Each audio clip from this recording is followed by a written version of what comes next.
Putra Yuwana Esang Sangkara Miyarsa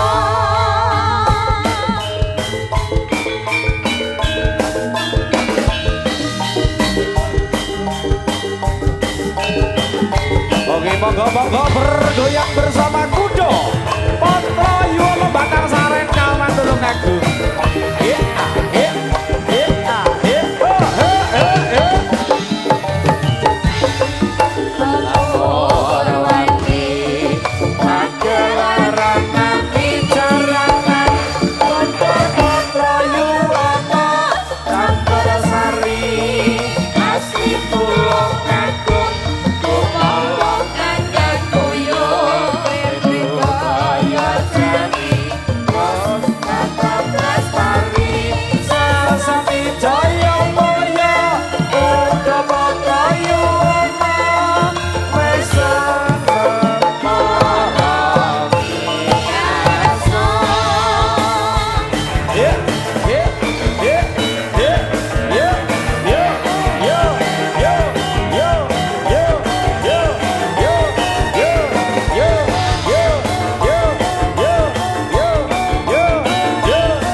Ana wening atiku kemau jem setan prayang ilu-ilu panas pati mertandani padepokan kene Radana pagebluk mayang ngorok esuk lara surene tekaning mati sore lara esuk tekaning pralaya duh Gusti ingkang maha welas asih mugi kepareng titah nyuwun pangapun ingkang kathah sakabeng ala rubeda wonten padepokan Patrayana bakar sumilik sumisih saka memala anggonku lumaku wiwit saka brangwetan nganti padepokan Kuda Patrayana kene mau. Kae mau ana pawungan. Tindak tanduke solah bawani asajak nyoloweti banget. Sopo sak tenaning pamone jaga tak perpekani padepokan Kuda Patrayana.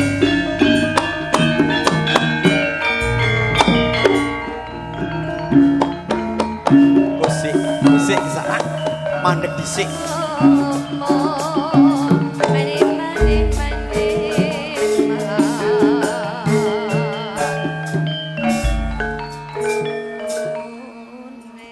Kisana nggih anggonmu lumaku ketlarang-delarang wiwit anggonku jengkar saka Brangwetan nganti lalat dan padepokan Kuda Patrayana.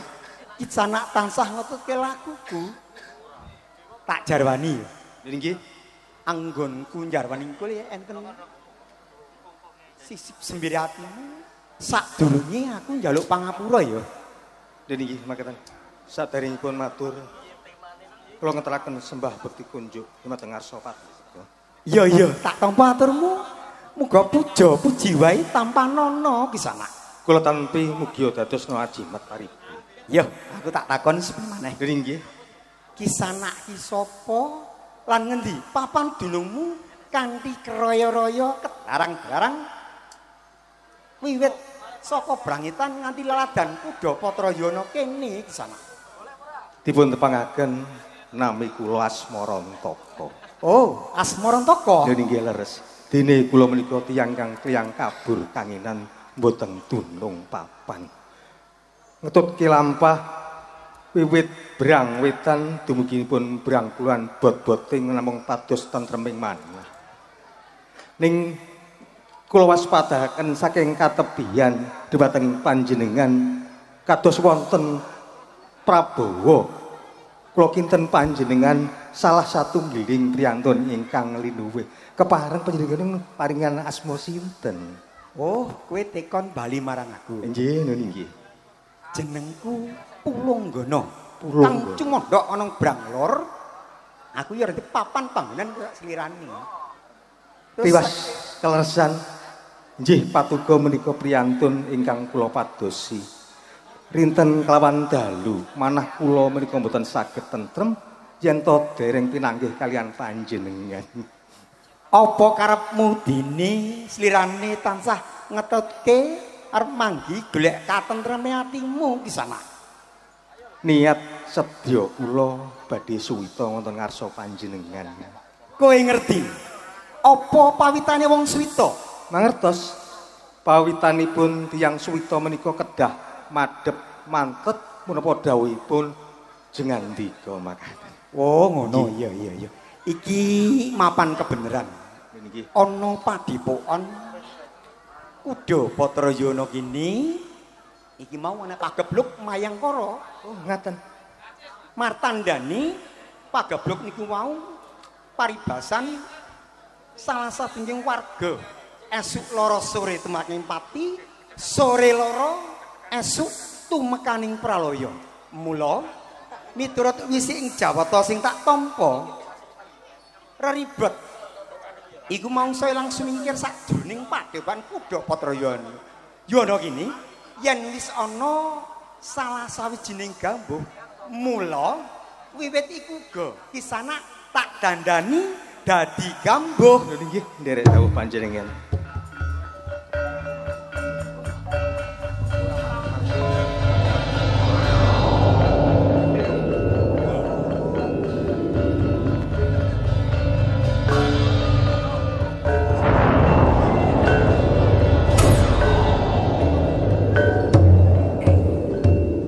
Bersih matur suwun eyang tanpa upami.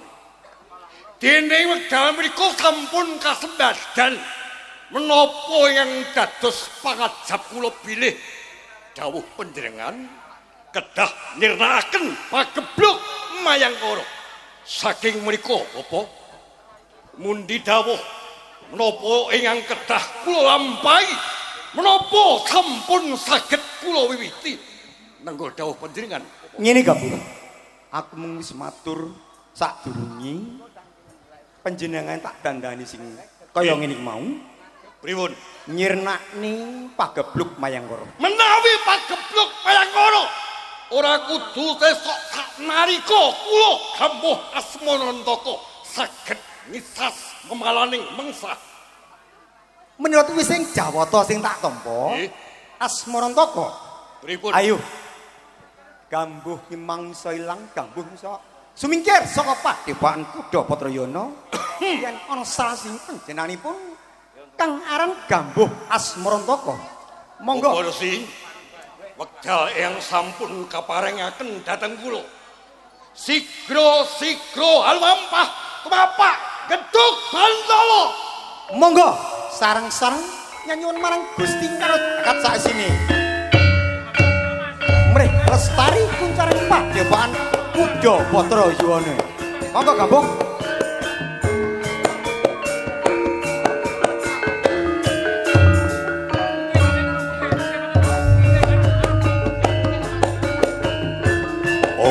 Mawigna Mastu Anawasija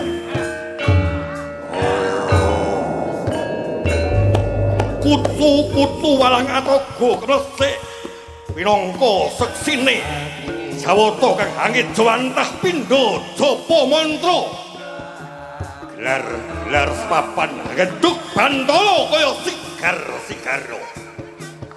Duh Gusti yang murbeng Tuhan kawujudna sih welas asih paduka dhateng kawula ingkang amemundi nyuwun dawuh rumentah pinangka kangge ngistas memalaning negari ing Padepokan Kuda Patrayana.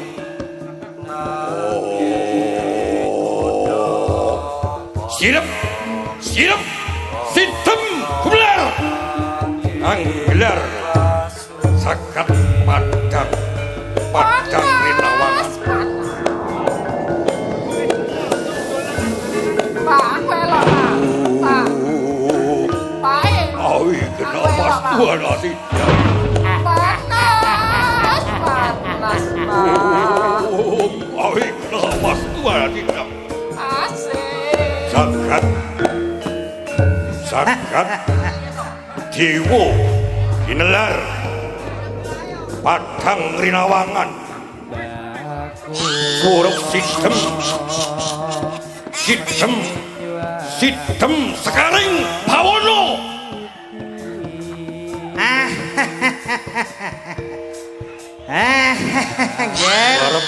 Titah ulun eneng Arcapada. Layak to layak. Kayangan sidik pangudal-udal. Hawaning panas banget. Kaya kena ubaling dahara kang mangalat-ngalat. Jebul ana titahing manungsa kang semedhi menunggu puja. Layak to layak. Nggih, titah ulun. Ulun wis mangerti apa kang dadi kekarepanmu, Ngger. Badarna nggon sungu semedhi, Ngger. Kae sawangen ana cahya cumara sasada lanang gedene. Ya kuwi, Ngger, wujuding pecut samantiman. Kuwi kinarya dadya srana sumilaing pedhut pepeteng haning Padepokan Patrayana, Ngger. Reksanen tampanen, Ngger, pun ulun bali marang kayangan sidhik pangudal-udal.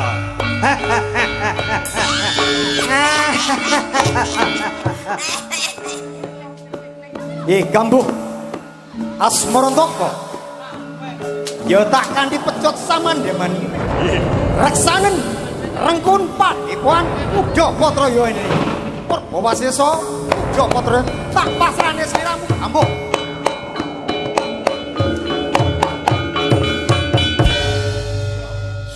Sigro luampah leduk ampak ledek ya nyigar kejagat gumuruh prapraning para wadya Bathara lampahing satriya gumuruh Tanduk Krito Juwarabata Gono.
Sarangan kalian prajurit kuda Matra Yuwana